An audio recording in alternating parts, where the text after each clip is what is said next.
وعن ابي هريره رضي الله تعالى عنه قال سمعت رسول الله صلى الله عليه وسلم يقول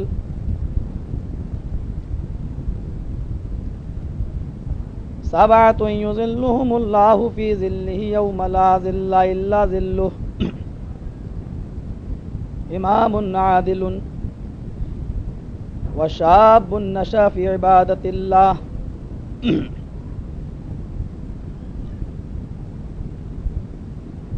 رب اشرح لي صدري ويسر لي أمري واحلل عقدة من لساني يفقهوا قولي رب زدني علما اللهم رب زدني علما.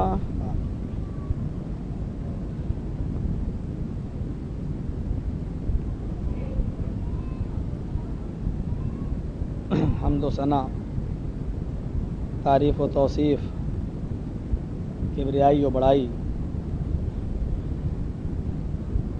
اللہ رب العالمین کے لیے لائق و سزاوار ہے، جو مالک الملک ہے۔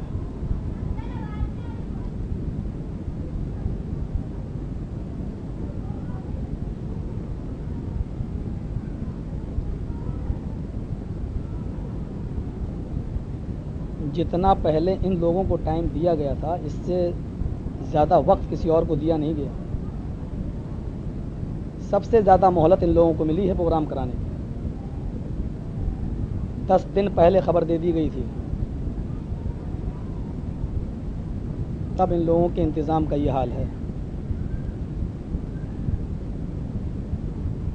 یہاں 35 لوگوں کی لسٹ ہمارے پاس رکھی ہوئی ہے، بیچارے پروگرام مانگنے کے لیے تڑپ رہے ہیں کہ کل دے دیجئے، پرسوں دے دیجئے۔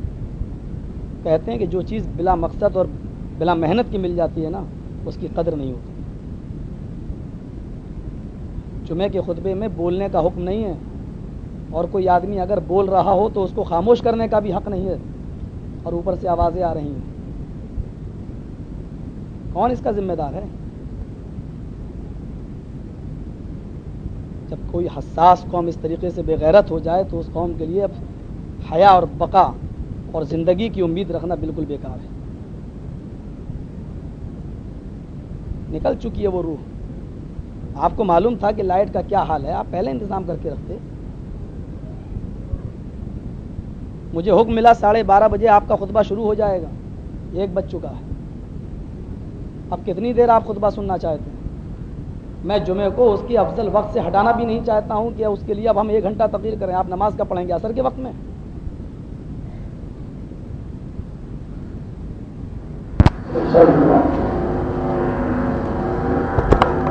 کے لیے جگہ نہیں ہے۔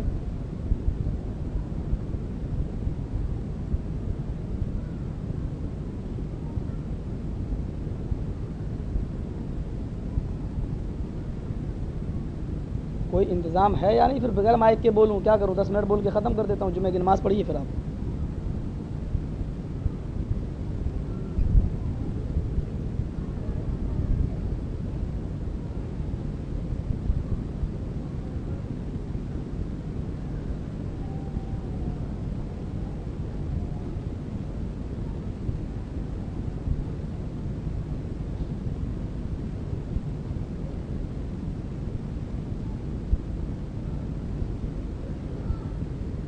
جو ذہن بنا کر آیا تھا اور جو موضوع سوچ کر آیا تھا اس کو میں چینج کر رہا ہوں۔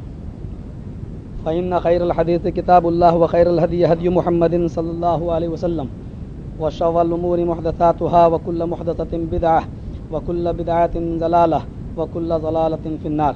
أعوذ بالله السميع العليم من الشيطان الرجيم، بسم الله الرحمن الرحيم۔ والعصر إن الإنسان لفي خسر إلا الذين آمنوا وعملوا الصالحات وتواصوا بالحق وتواصوا بالصبر۔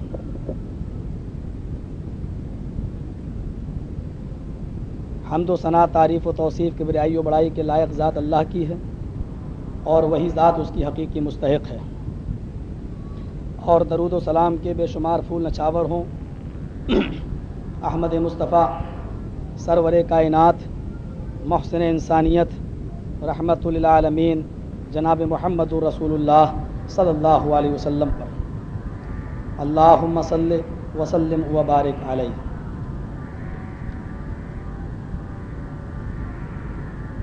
قرآن کریم کی یہ سورت جو سورہ عصر کہلاتی ہے، یہ آپ کو قرآن کریم کے آخری پارے میں 30ویں پارے میں آپ کو ملے گی۔ اس سورت کی اہمیت اور اس کی فضیلت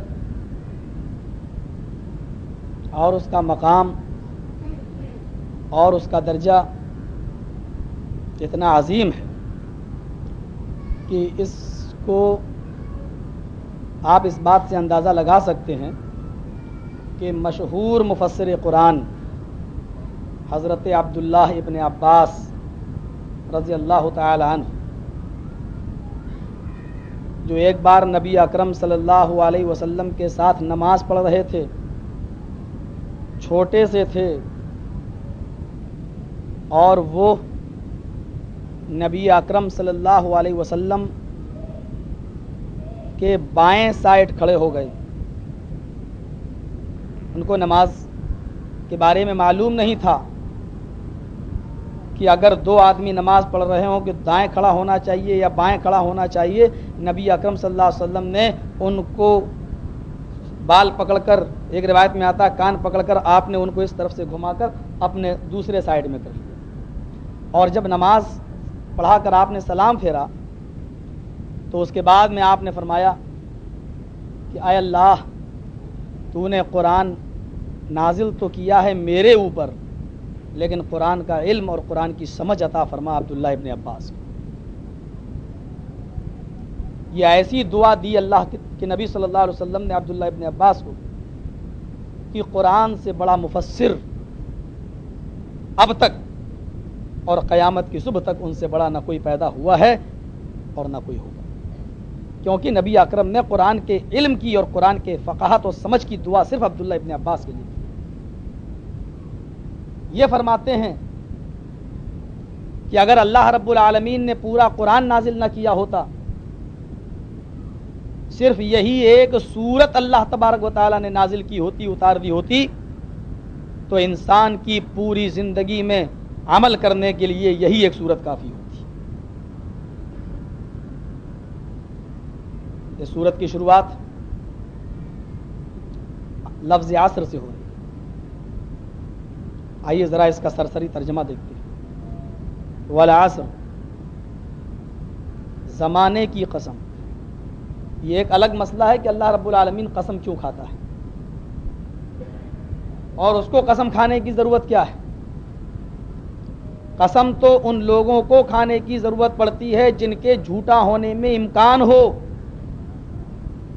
اور سامنے والا جس کو ہم اپنی بات سمجھا رہے ہیں وہ ہمارے اوپر اعتبار نہ کرتا ہو، تب ہمیں ضرورت پڑتی ہے کہ ہم اپنی بات کو باوزن بنانے کے لیے اور اپنے آپ کو سچا ثابت کرنے کے لیے ہم قسم کھائیں کہ اللہ کی قسم میں ضرور آؤں گا، اللہ کی قسم میں ایسا ضرور کروں گا، اللہ کی قسم میں آپ کا پیسہ 2-4 روز میں ضرور پہنچا دوں گا۔ آخر اللہ رب العالمین کو قسم کے کھانے کی کیا ضرورت ہے؟ یہ ایک مستقل ایک موضوع ہے۔ اللہ قسم کیوں کھاتا ہے، یہ مستقل ایک موضوع ہے۔ آپ کا 15-20 منٹ کا، 25 منٹ کا، آدھے گھنٹے کا یہ خطبہ اس کے لیے ناکافی ہے، کسی دوسرے وقت کے لیے اس کو چھوڑ دیتے ہیں۔ بس اللہ رب العالمین نے یقین دلایا ہے کہ اگر تم کسی کی بات پر جو قسم کھا کر بتائی جائے، اگر اس کی بات پر تم زیادہ اعتبار کرتے ہو تو میں بھی تم کو اس بات کا اعتبار دلاتا ہوں کہ جو چیزیں ہم بیان کر رہے ہیں وہ ہو کر رہی ہیں۔ زمانے کی قسم، ان الانسان لفی خسر،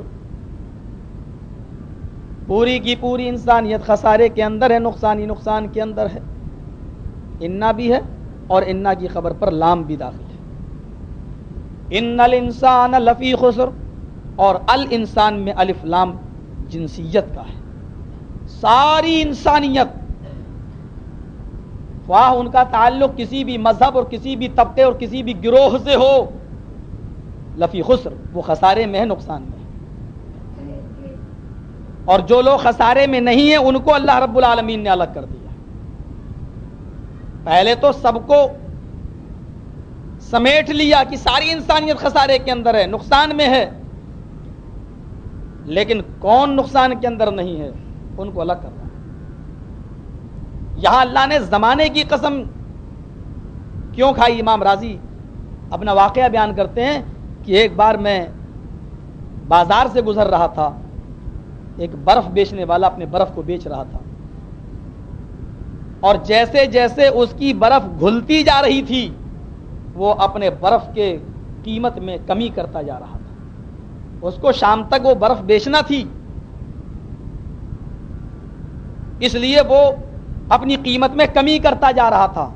صبح جو قیمت تھی وہ دوپہر میں نہیں رہ گئی، دوپہر میں جو قیمت تھی وہ شام کو عصر کے وقت میں نہیں رہ گئی، عصر کے وقت جو قیمت تھی وہ مغرب کے وقت نہیں رہ گئی، اور گھر آتے آتے اس کی قیمت بالکل ہی معمولی ہو گئی۔ امام راضی فرماتے ہیں کہ میں نے یہیں سے اندازہ لگایا کہ اللہ نے زمانے کی قسم کیوں کھائی۔ جس طرح برف دھیرے دھیرے پگھلتی جا رہی ہے اور اس کی قیمت کم ہوتی جا رہی ہے، ایسے ہی زمانہ دھیرے دھیرے گزرتا جا رہا ہے۔ انسان کی زندگی بھی دھیرے دھیرے کم ہوتی جا رہی ہے اور اس کی قدر و قیمت بھی گھٹتی چلی جا رہی ہے۔ جس طریقے سے برف پگھل جاتا ہے اور اس کو کوئی بقا نہیں ہے، وہ گھل جاتا ہے، بیکار ہو جاتا ہے، اسی طریقے سے انسان کی عمر بھی پوری طریقے سے کھل جائے گی اور انسان بھی بالکل بیکار ہو جائے گا بڑھاپے میں۔ تو اللہ نے اس لیے قسم کھائی، اور قسم کھانے کے بعد فرمایا الا الذین ان الانسان لفی خسر۔ میں زمانے کی قسم کھا کر کہتا ہوں جو زمانہ ہمیشہ تمہارے سامنے نہیں رہے گا، میں اس کی قسم کھا کر کہتا ہوں کہ ساری کی ساری انسانیت نقصان ہی نقصان کے اندر ہے، بہت بڑے نقصان کے اندر ہے۔ الا الذین آمنوا، الا الذین آمنوا، مگر وہ لوگ نقصان کے اندر نہیں ہے جو ایمان لائے۔ اب ایمان کس چیز پر ہے؟ پوری تشریح پڑھ لیجئے گا۔ الایمان ان تؤمن باللہ وملائکتہ وکتبہ ورسلہ والیوم الآخر وتؤمن بالقدر خیرہ وشرہ۔ اللہ پر ایمان، رسولوں پر ایمان، قیامت پر ایمان، فرشتوں پر ایمان، تقدیر پر ایمان، ساری چیزوں پر ایمان۔ اور بھی بہت سی چیزیں ایسی ہیں جو ایمان کی ان 5-6 چیزوں میں شامل نہیں ہیں، لیکن ان پر بھی ایمان لانا ضروری ہے۔ مثلا غیب پر ایمان، بہت سی چیزیں جو ایمان لائے، وعملوا الصالحات، اور نیک عمل کی۔ واو یہاں پر تعقیب کے لیے ہے۔ ایمان اور عمل صالح دونوں ضروری ہیں۔ ایمان ہے، عمل صالح نہیں تو بیکار۔ اور اگر ہم عمل صالح تو کر رہے ہیں لیکن ایمان نہیں تو بیکار۔ یہ دونوں چیزیں لازم و ملزوم ہیں۔ جس طریقے سے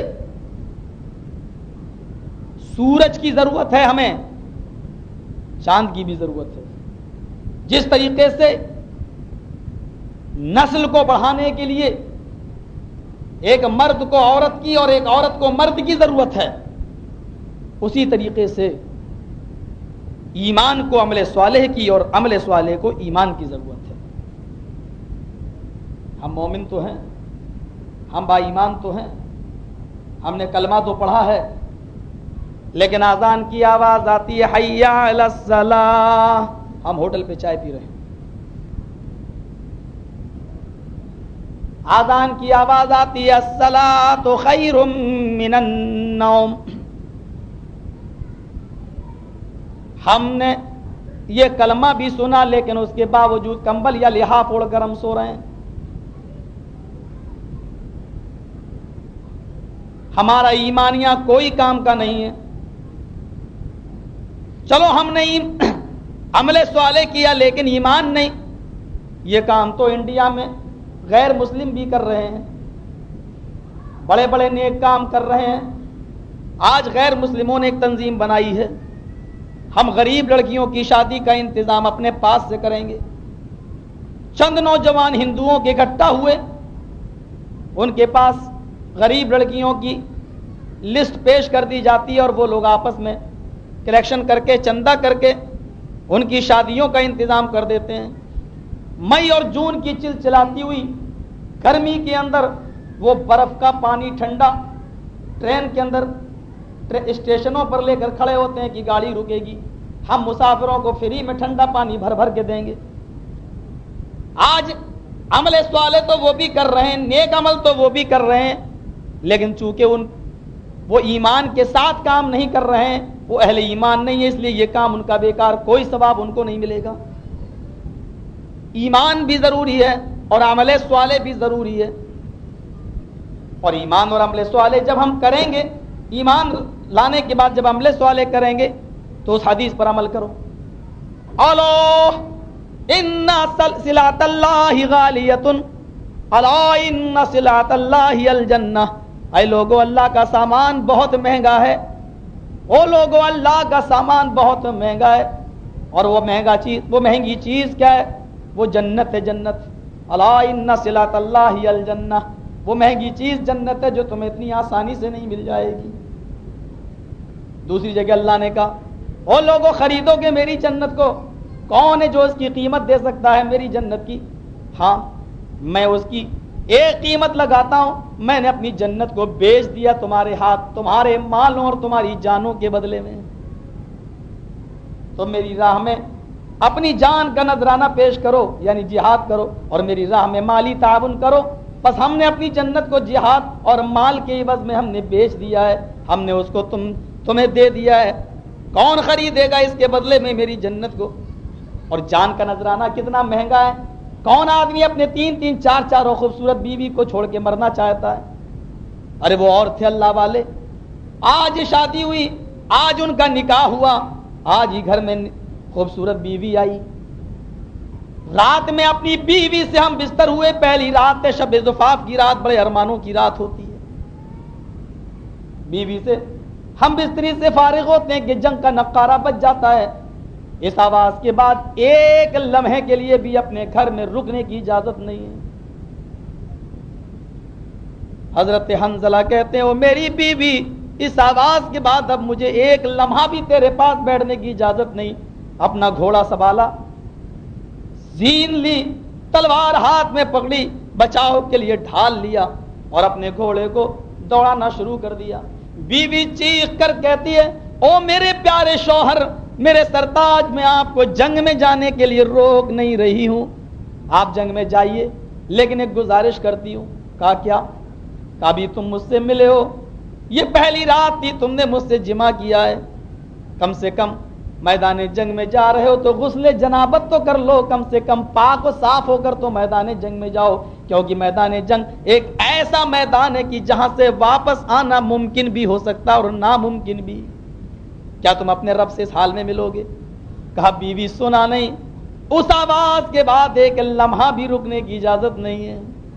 میں نہاؤں گا, غسل کروں گا, ٹائم لگے گا, بغیر غسل کے نکل جاتے ہیں اور میدان جنگ میں لڑتے ہیں. ہاں, نکلنے سے پہلے کہتے ہیں, او میری پیاری بیوی, اگر میدان جنگ میں میری شہادت ہو جائے اور تیرے کانوں تک شہادت کی خبر مل جائے تو آئے میری پیاری بیوی, تو عدت گزار کر دوسرا نکاح کر لینا, میری پوری اجازت ہے. کہا اللہ رب العالمین تمہیں میدان جہاد میں بہت اچھی طریقے سے لڑنے کی توفیق دے, اور میں تمہارے لیے دعا کرتی ہوں کہ اللہ تمہارے دل میں اگر شہادت کی تمنا ہو تو اس تمنا کو پورا فرمائے. کون سی دعائیں دیتی تھی نئی نویلی دلہن نے, جانتی ہیں کہ شہید ہو گیا تو میرا کیا بنے گا. میدان جنگ میں حنظلہ گئے, ایسا لڑے کہ کئی کافروں کو انہوں نے جہنم رسید کیا. جہنم رسید کرنے کے بعد ایک تیر حضرت حنظلہ کے سینے میں بھی لگتا ہے اور حضرت حنظلہ شہید ہو جاتے ہیں. نبی اکرم فرماتے ہیں, وہ لوگوں اپنے بھائی کے کفنانے دفنانے کی تیاری کرو, شہید کو غسل نہیں دیا جاتا ہے, چلو قبر کھودو.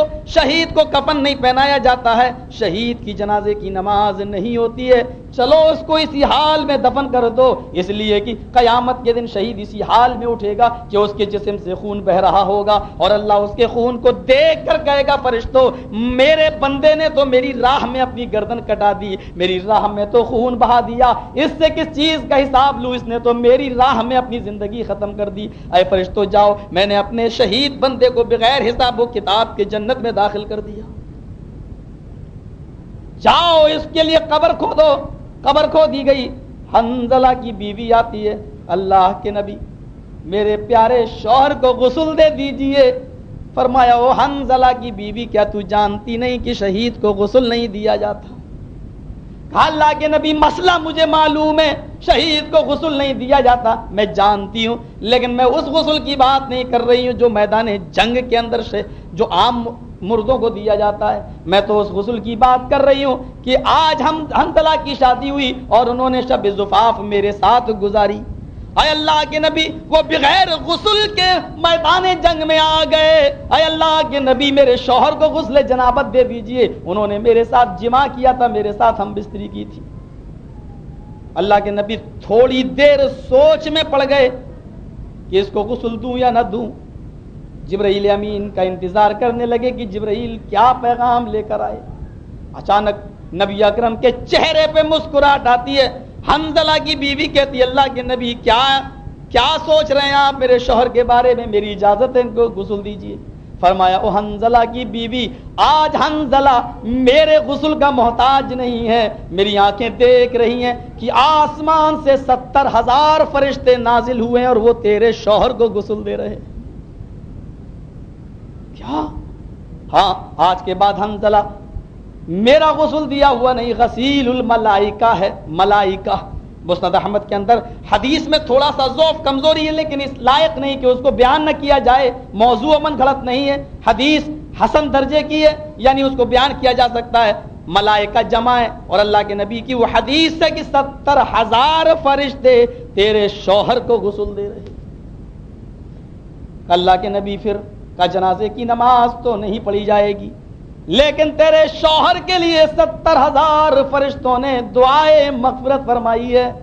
حنظلہ کو اس حال میں دفن کر دیا گیا. ہم نے اپنی جنت کو تمہارے جانوں اور تمہاری مالوں کے بدلے میں ہم نے بیچ دیا. اتنی آسانی سے جنت ملنے والی نہیں. اللہ کے نبی نے فرمایا جب اللہ نے جنت کو بنا کر تیار کیا تو فرشتے جبرائیل سے کہا جبرائیل جاؤ ذرا میری جنت کا دیدار کر کے آؤ گی جنت کیسی ہے. جبرائیل جاتے ہیں, جنت کا دیدار کرتے ہیں اور جنت کا دیدار کر کے آتے ہیں اور کہتے ہیں الہ العالمین تیری جنت اتنی خوبصورت ہے, اتنی حسین و جمیل ہے, اتنی خوبصورت اور اتنی حسین و جمیل ہے, اگر دنیا میں کسی سے تیری جنت کا نام لے لیا جائے تو کبھی بھی وہ انسان جنت میں جائے بغیر, جنت ایسا نہیں ہے کوئی کہ وہ جنت میں جانے کی تمنا نہ کرے. اللہ بڑی حسین و جمیل ہے تیری جنت. اللہ نے اب فرشتوں سے کہا آئے فرشتوں جاؤ ذرا میری جنت کو دوبارہ معائنہ کر کے, آئے فرشتوں جاؤ اور میری جنت کو پریشانیوں سے اور مصیبتوں سے گھیر لو. فرشتوں نے جنت کو پریشانی اور مصیبتوں سے گھیر لیا. اب اللہ نے کہا جبرائیل جاؤ ذرا دوبارہ میری جنت کو دیکھ کر آؤ. جبرائیل دوبارہ جاتے ہیں, مایوس ہو کر آتے ہیں. کہا میری جنت کو دیکھ کر آ گئے ہو دوبارہ؟ ہاں. کیسا پایا؟ کہ اللہ جنت تو بڑی حسین ہے, بڑی خوبصورت ہے, لیکن اتنی پریشانی اور اتنی تکلیفوں سے گھیر دیا گیا ہے کہ اب مجھے ڈر لگتا ہے شاید کوئی بھی تیرا بندہ اتنی پریشانیاں دنیا میں برداشت نہ کر سکے, اتنی مصیبتیں برداشت نہ کر سکے, کہیں تیری جنت جنتیوں سے خالی نہ ہو جائے. اللہ نے کہا فرشتوں میری جنت کو اسی حال میں رہنے دو. آئے جبرائیل اب میری جہنم دیکھ کر آؤ. جہنم کو دیکھ کر آئے جبرائیل. کہا اللہ تیری جہنم اتنی بری ہے, اتنی بری ہے کہ جہنم میں جانے کی کوئی بھی تمنا نہ کرے گا, جہنم خالی رہے گی. فرشتوں جاؤ ذرا میری جہنم کو عیش و آرام آسائشوں سے گھیر لو. جبرائیل جاؤ ذرا میری جنت کو دیکھ, میری جہنم کو دیکھ کر آؤ.